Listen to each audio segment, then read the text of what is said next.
हाय, मैं हूं doctor Arshdeep Singh and I am a plastic surgeon और आज हम बात करेंगे एनाबॉलिक स्टेरॉइड्स और गायनोकोमास्टिया के बारे में। अगर आप कॉम्पिटिटिव फिटनेस और बॉडी बिल्डिंग में हैं तो स्टेरॉइड का एक्सपोजर काफी कॉमन है and one of the most common side effects of anabolic steroids is गायनोकोमास्टिया।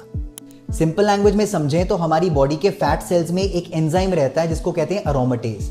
ये एंजाइम टेस्टोस्टेरॉन को ईस्ट्रोजन में कन्वर्ट करता है। जब आप एनाबॉलिक स्टेरॉइड्स यूज करते हो या इंजेक्शन से टेस्टोस्टेरॉन लगाते हो तो उसका कुछ हिस्सा इस एंजाइम की वजह से ईस्ट्रोजन में कन्वर्ट हो जाता है। फिर ये ईस्ट्रोजन मेल ब्रेस्ट टिश्यू के ग्लैंड को स्टिमुलेट करता है और ग्लैंडुलर ग्रोथ और गायनोकोमास्टिया करवा देता है। और मैंने कई बार बॉडी बिल्डर्स को कहते सुना है कि अभी तो मैं गेनिंग फेज में हूं तो ये सिर्फ फैट है, जब कटिंग फेज में आऊंगा तो ये उड़ जाएगा।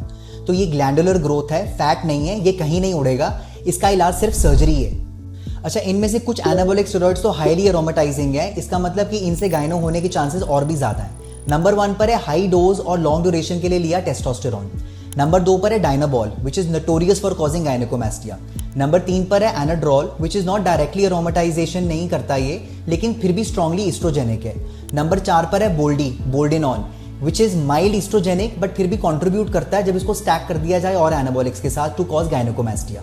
ऐसी ऑप्शंस भी हैं जो कि लो एरोमेटाइजिंग है और जिससे गायनो होने के चांसेस कंपैरेटिवली कम है, जैसे कि प्रिनबोलोन, मैस्टेरॉन और ट्रेनबोलोन, लेकिन इनके अदर सीरियस साइड इफेक्ट्स हैं। अब मैं कुछ टिप्स बताऊंगा गायनो प्रिवेंशन के लिए। If you are preparing for a competition and can't avoid steroids, at least follow this for harm reduction. Number 1, use lowest effective dose possible and don't prolong your cycle unnecessarily. बहुत लंबा cycle नहीं करना है, जल्दी से जल्दी इसको खत्म करो। नंबर 2, अननेसेसरी स्टैकिंग अवॉइड करो। आई हैव सीन कि टेस्टा के साथ लोग डायनाबॉल, ट्रेन सब कुछ मिक्स करके लगा रहे हैं, ऐसा नहीं करना है। नंबर 3, रेगुलर ब्लड टेस्ट करवाओ, स्पेशली ईस्ट्रोजन लेवल्स को फॉलो करो।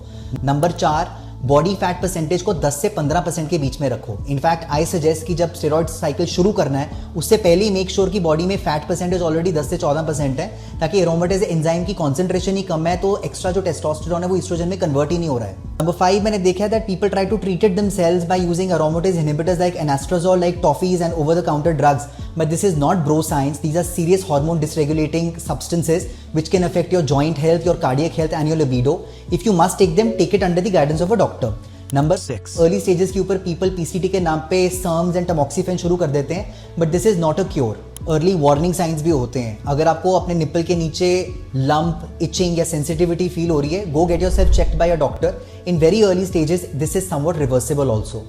सो स्मार्ट एथलीट वही है जो अपने गेम्स के साथ साथ लॉन्ग टर्म हेल्थ भी प्रोटेक्ट कर रहा है। Do not follow bro science blindly. Follow me for more such tips, and if you have any query, if any problem regarding gyno and anabolic steroids, do DM me and I will definitely help you out.